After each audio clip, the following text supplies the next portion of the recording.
honor to have Jody come back and visit us as an alumni of Green Street School and to commemorate her continuous work to make our world a better place. So the plaque that you can see on the front of the building reads, Jody Williams attended Green Street School from 1957 to 1962. In 1997, she received the Nobel Peace Prize for leading the international campaign to ban landmines, with which she shared the prize. The Brattleboro Words Trail 2020. Jody is an example of making our world a better place.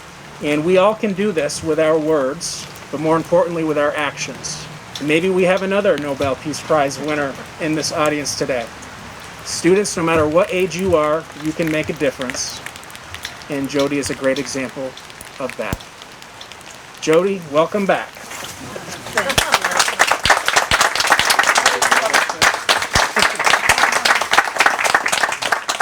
I drive by this school very often just because I like to look at it and remember that this is where I went to school. Part of what started me on my way was my experiences here at Green Street School. I was in 4th grade, and that year we had a new boy move to town and come to the class. And one of the smartest boys and the best athlete in the 4th grade in particular was mean to Michael, the young kid who came here. And David would not let Michael play kickball with us. Michael was kind of your quintessential geeky kind of looking guy. He had ears that stood out and his glasses were crooked and he was totally not athletic. And I was afraid of people and authority then. I didn't speak up very much. But watching David be mean to Michael when, all of the kids in the classroom were standing there doing nothing made me have to do something. I couldn't stand there and watch one boy bully another boy. If I was quiet and let him bully, I somehow was bad too. So I was shaking inside and probably shaking outside, but I stepped up to David and told him to stop being mean to Michael. I fully expected David would then be mean to me, but instead he backed off. He invited Michael into the game, and Michael, was able to play and enjoy recess time with everybody. And all it took was one person standing up and saying it isn't okay to be a bully. And that is what really started me thinking about what kind of person do I want to be, right? Do I want to be a person who's quiet and lets people be mean to people? Or do I want to be a person who steps in and helps? And forever I will thank Green Street School for that experience. I think about it very, very, very often. I'm not the crying type, and I'm not going to cry, but that plaque makes me kind of want to cry. I'm often introduced in places around the world where I go for work. I have to say this moves me more than any of them. What advice do you have for kids who want to make positive change in the world? For me, every little thing we do every day that involves somebody else, if we do it in a positive way, is the beginning of change. It's the beginning of working toward making the world a better place. I'm an activist. I've been an activist since I was, since the Vietnam War. A lot of people are afraid of the word activism.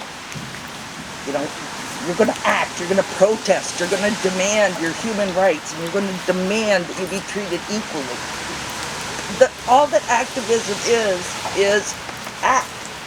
Taking your actions to change how people think in a positive way for everybody, even people you do not like. Whatever gets you going, whatever really moves you and makes you like, ooh, I don't like that. Then you start thinking about things you can do to try to change it. When we did the landmine campaign, It was thousands and thousands of people around the world in 90 countries working together to get rid of that weapon. Weapons of war that buried in the ground, right? And the war ends and the landmines stay there. And then anybody who picks it up thinking it's a toy or steps on it gets blown up. And there were millions and millions and millions of landmines in 80 or 90 countries around the world. And because of our campaign, can't make them anymore, can't use them. Mines have been removed from many countries around the world, and it's a process still going on. It was a big effort that showed people everywhere that when ordinary people like you and me come together and work together, we really can change the world. It's not magic. Why did you decide to work with women? Because even though women's rights are human rights, somehow people seem to get confused and think human rights are men's rights, and then there's women's rights. And that's not the case, right? Human rights are for humans. Male humans and female humans, boy humans and girl humans. And we noticed a few years ago that there were about 8 women alive who had received the Nobel Peace Prize. That's a small number when you compare to how many men have received the Nobel Peace Prize. It's over 90 men, and we just believe that using the influence that we have because of the Peace Prize, we could shine a light on the work of women around the world working for peace with justice and equality. So thank you to students, the teachers, everybody for all that we do in Vermont, which is such an outstanding state. It really is, and I'm proud to be a member of the Republic of Vermont. So thank you so much to everybody who's been involved in the plaque. The Words Project, I think, is awesome. Thank you so much. The National Endowment for the Humanities honored us in 2017, a group of 5 nonprofits from the Brattleboro area, by giving us one of their Creating Humanities Communities grants in recognition of the national significance of the Brattleboro area in terms of the printing, publishing, and history of words here. Not just literary and books, but also in the history of ideas. Sometimes the people from this area have had big, bold ideas that have shown Vermont and this area of Vermont to be national leaders in terms of thinking out of the box, thinking of new ways to do things. So the Green Street School will be a site on the Brattleboro Words Trail. The Words Trail will be great for people who want to visit Brattleboro, and it will enrich the experience of the people who live here so that you can understand how special this place that you're growing up is, because it is special.